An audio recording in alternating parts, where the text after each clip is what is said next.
Bonjour. A little bit of Lisa out loud. It's been a while since I've done one of these. Currently I am making guacamole, which I can't eat because I'm allergic to avocado. It makes my mouth itchy. But I understand what guacamole is supposed to be like as far as the heat, and I just wanted to like pat my back because the avocados that I got, they're organic and they were like perfectly squishy, and the center came right out. What's that called? A stone, I think. And yeah, and it mashed up really nice just with the fork. So far I've got the mashed up avocado and just some black pepper, a little sea salt or kosher salt, exactly. Actually, it's been so long since I've done these out loud, I don't remember how to talk.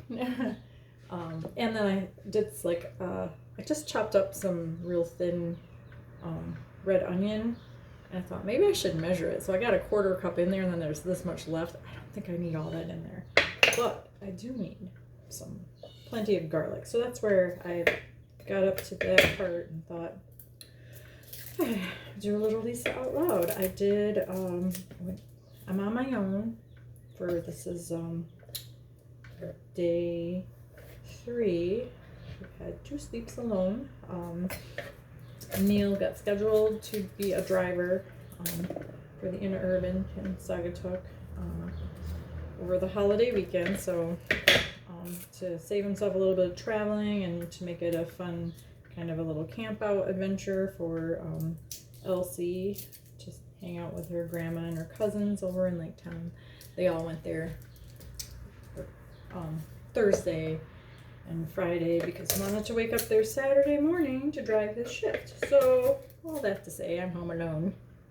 But Maddie and Ian did invite me to watch their show last night, Stranger Things. There's like 2 episodes.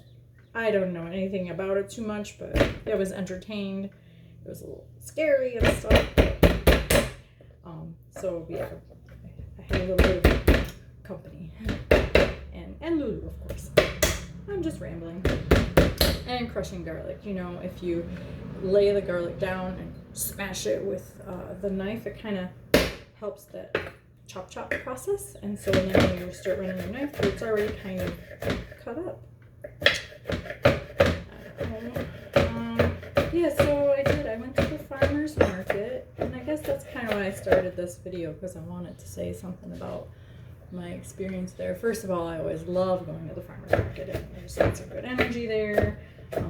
You know, it's shopping outside, but I did end up wearing my mask for a little while just because the crowds got kind of thick. In fact, I bailed out halfway through because I kind of got everything I could carry on, or that I wanted to carry on the motorcycle, and yeah, so I went to this vendor who had lots of different succulents growing, you know, for sale, and there are some different kinds there, some that I hadn't seen before. So I kind of waited. He was talking to some other lady that he was helping already, and so the woman that was running the booth with him came over and asked if she could help, and I said, yeah, I'm just curious about, you know, this particular succulent. I haven't seen this kind before. So she waited for him to get done and asked him, and he said he wasn't sure either. And he's like, well, if you got one of those plant snap, you know, things, identifiers, you could probably find out. I'm like, good idea. So I did that, and it came up, the succulent had something towering Persiolonia or something like that. And so I was like, you know, I'm going to try that one. It's kind of cool. And then he said it again, and we both decided it kind of sounded like, you know, Italian or something. It was like, Persolonia. You know, we were like, it's like ordering, you know, at a restaurant or something. And so then he asked me, look at all that garlic. He said, are you Italian? I said, no, I'm Anishinaabe. And he said, what? And I said, Native American. He's like, oh, yeah. I said, I'm Little Traverse Bay Band of Odawa. And he kind of didn't skip a beat about hearing that. And he's like, oh, I have to say, he's like, I always, when I was a little boy, I always, kind of, fantasized about being an Indian, he said, and riding, horse bareback. And I was like, oh, I said, and so did we. I'm like, but that didn't go very well. Just kind of joking. And then he's like, oh, yeah.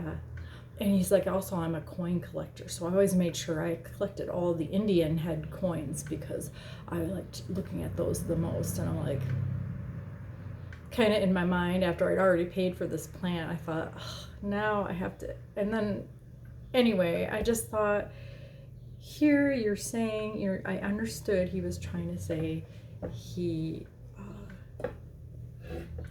somehow valued the idea of being Indian. But I always I just, and he's a white guy, okay? So I just always have to wonder if you're into, thinking you enjoy or appreciate that culture, or my culture somehow, and then you're presented with me, and I'm letting you know that I am an active, legitimate, Anishinaabe, indigenous person, and rather than trying to be a good ally or even just a good curious person, you're just gonna go, this is what I think about Indians. It's like, I don't want to know anything new. I don't want to know who you are. But you know what? I like Indian head coins. And I'm thinking, now, what if I was an African American woman and you let me know that you've always admired the beauty of Black women and that you have a whole collection of Aunt Jemima syrup bottles because you loved the way she looked.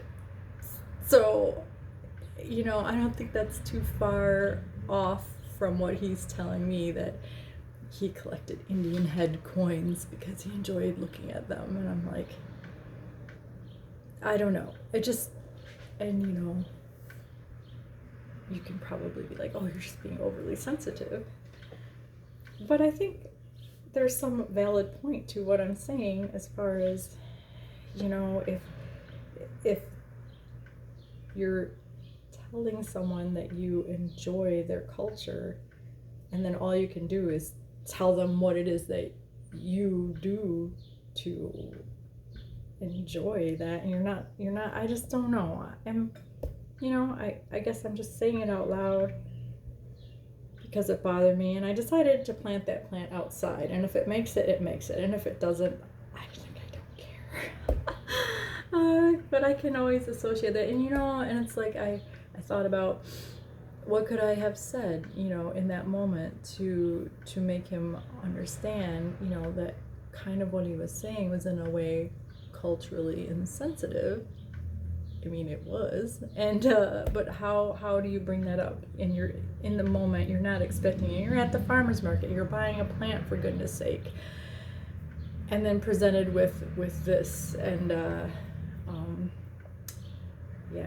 So I guess that's just where I'm at with that. In the meantime, I've got some basic ingredients going on here for some guacamole. And yeah, maybe I'll post this. I'll listen to it, see if it's too much rambling. Usually I post it anyway and figure whoever's gonna listen will listen. But feel free to chime in and let me know your thoughts about that experience.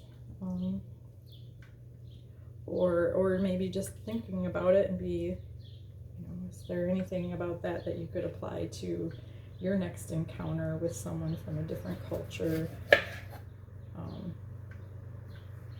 Yeah, I guess that's where my mind went. I was like, well, maybe if I would have stopped him from what he was saying and said, so tell me, what is your culture like? And then see what he had to say, or just, I don't know.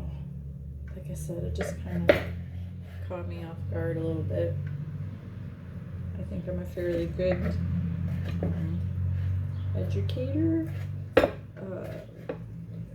in times of, having a thoughtful process about sharing information. But that just threw me off guard a little. And yeah. So I don't usually put tomatoes in here, but I think I've seen tomatoes in guacamole, so I hope I'm not ruining it for anyone in my family that's going to want to eat it, but I think it'll be a nice color. I'm not going to put too much in, just a little. And half a vine ripened tomato, not my vines, dear goodness, I'm apparently a better flower gardener than a vegetable gardener. I'm trying, I keep trying, but we'll see. I guess maybe it's too soon, I don't know, I say it's too soon to have my produce producing, but Jesus, the farmer market people got it going on, right? All right, I'm gonna mix it all up. Taste the rainbow. And I might risk just trying one bite of it to see how it is. Oh, I did put a little lime juice in there too. I don't know if you caught that or not. But yeah, I'll risk just taking a little bite of it. Just my mouth will itch for about a half an hour after that. But I want to taste it. Yeah, I think it's gonna be okay. It looks like. It smells pretty good. That's usually how I judge whether or not it's going to be alright. Like if it's not something I'm going to eat, if it needs a little bit more pepper. I know guacamole has a little something to do about the heat feel in your mouth. I'm not using any peppers. Do peppers go in guacamole? I'm not putting them in there, even though I'm not eating it. I don't lie. Because I don't know which ones are good and I don't want to handle them, I suppose. But alright, I think it's going to be alright. Thank you much for listening. And I hope everyone's having a nice weekend, a nice long weekend. I'm wearing orange again today. Orange, I was, you know why. But yeah, I'll post more about that again too, I suppose. Miigwech, Bama Peak Woman.